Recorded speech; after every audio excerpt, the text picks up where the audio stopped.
ரஜினிகாந்த் அவர்களுக்கு வேட்டையன் படம் வெளியாவதற்கு முன்பு ஒரு சிறு சர்ச்சை, ஒரு சிறு பிரச்சனையை அவர் எதிர்கொள்ள வேண்டியது. அப்போ லக்னப்படியும் சனி, ராசிப்படியும் சனிங்கனால் டபுள் அட்டாக். விஜய் அவர்கள் வந்து லியோ படத்துல அஷ்டமி திதி வெளியிடுறதுனால இவர் வெளியிடுறாரா அப்படிங்கிறதுலாம் சர்ச்சை.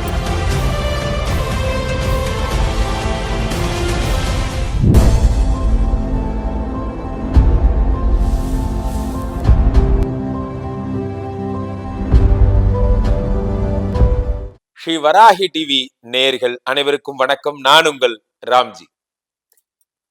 சூப்பர் ஸ்டாரு யாருன்னு கேட்டா சின்ன குழந்தையும் சொல்லும். நிறைய டைலாக்ஸ் சொல்லலாம். அவருடைய டைலாக்ஸ், மாடுலேஷன், நரேஷன்லாம் அவர் பண்ணாதான் நல்லா இருக்கும். இந்த ஏதோ ஒரு படத்துல சொல்ற மாதிரி இதெல்லாம் நம்ம பண்ண சிரிச்சிருவாங்க. அந்த மாதிரி சச் a ஒண்டர்ஃபுல் ஜீனியஸ். அதாவது திரையுலக ஜாம்பவான்கிறதெல்லாம் தாண்டி திரையுலக ராட்சசன், திரையுலகின் ராவணன், இப்படிலாம் பேர் வைக்கலாம். இவரை மிஞ்ச ஆள் கிடையாது. இவரை மிஞ்ச ஆளே கிடையாது. எத்தனை ஒரு நீட்சி தன்னுடைய பணியில், எத்தனை ஒரு மிருகபலம், அதெல்லாம் தாண்டி தெய்வ பலம், அத்தனை ஒரு வேகம் வந்து பார்த்தீங்கன்னா இவருடைய எண்ணங்கள்ல, இவருடைய கலை தொழில்நுட்பத்துல, அதையும் தாண்டி சொல்லுவார் குசேலன் படத்துல, உன்னுடைய நடிப்பை மட்டும் பார்த்து மக்கள் வியக்கல, உன் ஸ்டைலையும் மக்கள் வியந்தாங்க அப்படின்னு. எனக்கு நல்லா ஞாபகம் இருக்கு. 1993 94 எங்க அப்பா, அப்பெல்லாம் நாங்க சின்ன பசங்க, அந்த 90ஸ்லாம் இந்த கண்ணாடி எடுத்து அப்படி அப்படி திருப்பி இப்படி போடுறது, அப்படி இப்படி பண்றது, இதெல்லாம் வந்து ஒரு ஸ்டைலு. அந்த சிகரெட்டை வந்து அப்படி கேட்ச் போட்டு பிடிக்கிறது, இதெல்லாம்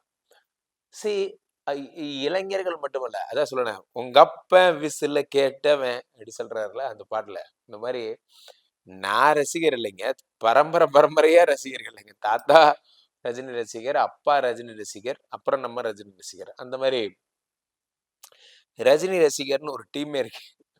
ஸோ அப்படிப்பட்ட சூப்பர் ஸ்டார் வந்து இன்று மருத்துவமனையில் படுத்திருக்கிறார் என்பதற்காக தமிழ்நாடு மட்டுமல்ல உலகமே வந்து வேண்டுகிறது, இறைவனை வணங்குகிறது. இந்த மாதிரி வந்து நல்லபடியா அவர் வந்து பிழைச்சு வரணும், மீண்டு வரணும் அப்படிங்கிறதுக்காக வி ஆர் டூயிங் ப்ரேயர்ஸ். அங்கங்க அவங்களால முடிஞ்ச ப்ரேயர்ஸ், கோயில்கள்ல, மடத்துல, ஹோமங் காரியங்கள்ல அந்த மாதிரிலாம் ப்ரேயர்ஸ் பண்றேன். ஸோ அந்த மாதிரி வந்து இந்த சூப்பர் ஸ்டாருடைய பெருமைகள் அப்படின்னு பார்த்தீங்கன்னா, எல்லாரும் கேட்பாங்க, சூப்பர் ஸ்டார் ஆகுறது அப்படிங்கிறது இன்னைக்கு அந்த ஸ்டார், இந்த ஸ்டார், அந்த ஸ்டார், நிறைய பேர் நம்ம திரையுலகத்துல நிறைய ஸ்டார்ஸ்லாம் இருக்காங்க. ஆனா சூப்பர் ஸ்டார் அப்படின்னு ஃபர்ஸ்ட் பேர் வாங்கினது இவர் தான்.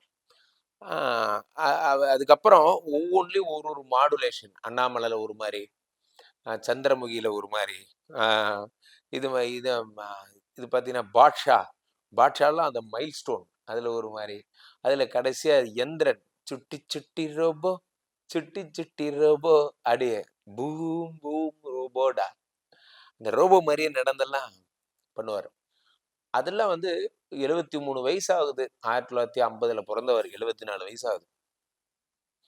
74 வயசுல நம்ம எல்லாம் நடப்போமான்னு பாருங்க முதல்ல. ஸோ 74 வயசுல, நான் சொல்றது இந்த ஜென்ரேஷன், எங்க தாத்தா ஜென்ரேஷன்லாம் 100 வரைக்கும் இருக்காங்க. சொல்றேன், அந்த 74 வயசுல எல்லாத்த விட்டு ஓரம் போய் இனிமே வாழ்ற காலம் கிருஷ்ணா ராமான்னு வாழணும்னு நினைப்பாங்க. ஆனா 74 வயசுலயும் இன்னும் டுயட் பாடணும்னு நினைக்கிற ஒரு ஆள் இவர் தான்.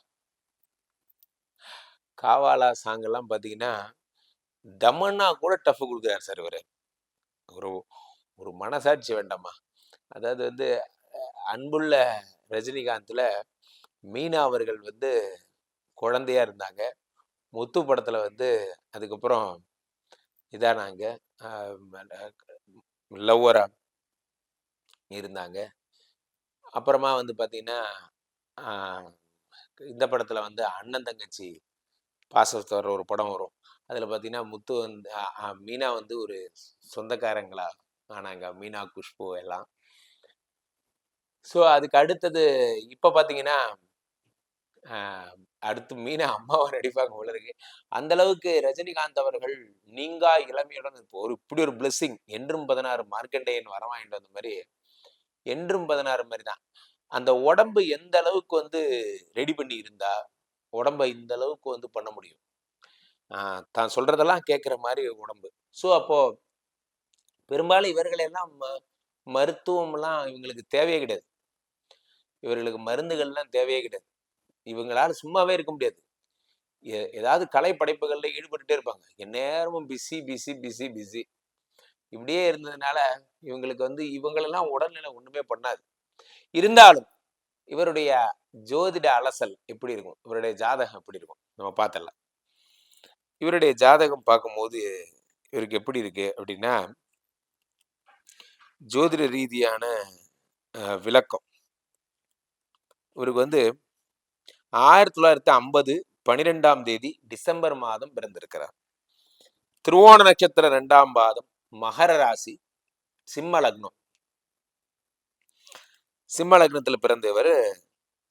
என்ன இவர் லக்னத்துல இருக்க பெரிய பெரிய ஒரு யோகமான ஒரு விஷயம் அப்படின்னு பார்த்தீங்கன்னா, இவருக்கு தசாபுக்தி அந்தரத்தின்படி இப்போ 2035 வரைக்கும் புதன் தசை.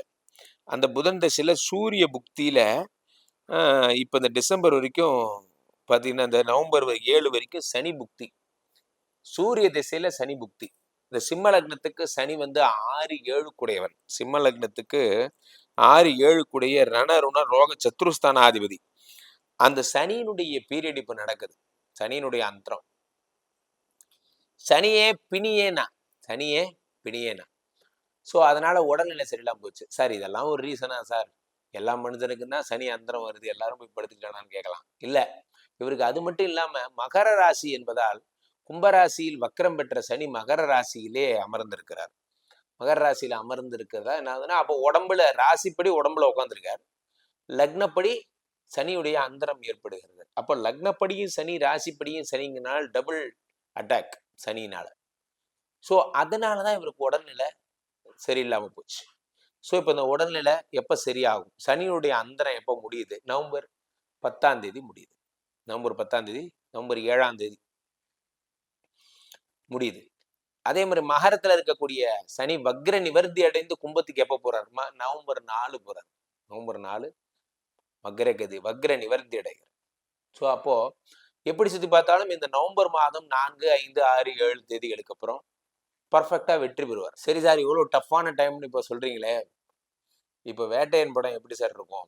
வர அக்டோபர் 10 ரிலீஸ் ஆகுதே, வேட்டையன் படம் வெற்றி பெறுமா? வேட்டையன் படம் வெற்றி பெறுமாங்கிறதுல கேள்வியே கிடையாது சார். யாரும் சொல்லாத ஒரு பாயிண்ட். கலகம் மூட்டி விடுறேன்னு சொல்லிடாதீங்க. இருந்தாலும் நான் சொல்றேன்.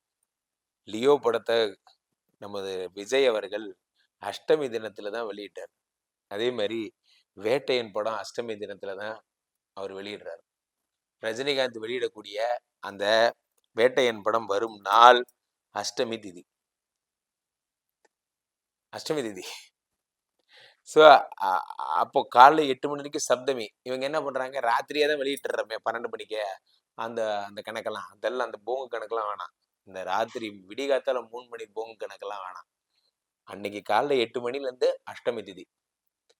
ஸோ அப்போ விஜய் அவர்கள் வந்து லியோ படத்துல அஷ்டமி திதி வெளியிடுறதுனால இவர் வெளியிடுறாரா அப்படிங்கிறதுலாம் சர்ச்சை, நீங்களே முடிவு பண்ணிக்கங்க. ஆனா இவர் அன்னைக்கு அஷ்டமி தினத்தில் வெளியிடுகிறார். வெளியிடுவது வந்து எப்படின்னா, இவரும் டஃப் கொடுக்குறாரு. ஸோ பார்ப்போம். எனக்கு என்ன ஒரு சந்தோஷம்னா, அஷ்டமியை நீங்க நல்ல நாளா ஏத்துக்கிட்டது எனக்கு ரொம்ப பெரிய சந்தோஷம். ஏன்னா கோகுலாஷ்டமிங்கிறதே கிருஷ்ணர் பிறந்த நாள், அதுதான் நம்ம கொண்டாடுறோம். ராமநவமிங்கிறது ராமர் பிறந்த நாள், அதுதான் நம்ம கொண்டாடுறோம். யாரோ ஒருத்தர் நடுவில் அஷ்டமி நவமினா ப்ராப்ளம்ட்டு போயிட்டாங்க. அதெல்லாம் ஒன்றும் கிடையாது. ராகு காலத்துல ப்ராப்ளம் சொன்ன மாதிரி தான். ஸோ அஷ்டமியை அவர் ரஜினிகாந்த் அவர்கள் வெளியிடுகிறார் என்பது பெரிய விஷயம். அன்றைய தினம் இந்த படம் மாபெரும் வெற்றி பெறும். ஒன்று, அன்னைக்கு நாள் பார்த்தீங்கன்னா பூராட நட்சத்திரம். அன்றைய நாள் இந்த ராசி அம்சங்கள்லாம் எப்படி இருக்கு? ஆட்சி பெற்ற சுக்கிரன் என்பதால் எதை பத்தியும் கவலைப்பட தேவையில்லை. ரஜினிகாந்த் அவர்கள் 3 10 சுக்கிரன் ஆட்சி. மகர ராசிக்கு 5 சுக்கிரனும் அவர்தான். ஜனன ஜாதகத்துல சிம்ம லக்னத்துக்கு 3 10 சுக்கிரனும் அவர்தான். அவர் ஆட்சி பெற்று அமர்ந்திருப்பதால் பெரும்புகழ் வந்து சேரும். படம் மாபெரும் வெற்றி அடையும். ஸோ அப்போ இதுல இருந்து என்ன தெரியுது? 3 10 சுக்கிரன் ஆட்சி பெற்று அமர்வதால் சூப்பரா இருக்கு. ஆனால் அஷ்டமி தினத்தன்று வெளியிடுவதால் திரு ரஜினிகாந்த் அவர்களுக்கு வேட்டையன் படம் வெளியாவதற்கு முன்பு ஒரு சிறு சர்ச்சை, ஒரு சிறு பிரச்சனையை அவர் எதிர்கொள்ள வேண்டி வரும். வேட்டையன் படம் வரும்போதும் சரி. அது அந்த நாள் டைமிங் அப்படி இருக்கு. ஸோ, அதனால் ரஜினிகாந்த் அவர்கள் பரிபூரண நலமடைந்து மீண்டும் பல படங்கள் செய்ய என் நல்வாழ்த்துக்களும். ஆ ஜோதிட ரீதியான ஜோதிட சாஸ்திரத்தின்படி நவம்பர் 7க்கு அப்புறம் ரஜினிகாந்துடைய வளர்ச்சி அசுர வளர்ச்சியாக இருக்கும் என்பதில் மாற்று கருத்தில்லை. வேட்டையன் படமும் மாபெரும் வெற்றி பெறும். இருப்பினும் ஒரு சிறு பிரச்சனை லைட்டா ஒரு கிளாஷ் வந்துட்டு போகும். அதை அவர் எதிர்கொள்ளணும். லியோ படத்துக்கு அந்த மாரி. ஸோ அதே சேம் திங் தான் நடக்கும். பார்ப்போம். நடக்க போறத பார்ப்போம். நவம்பர் 10க்காகவும், வரக்கூடிய அக்டோபர் 10க்காகவும் நம்மல்லாம் காத்திருப்போம். மீண்டும் ஒரு நல்ல பதிவில் சந்திக்கிறேன். நன்றி. வணக்கம்.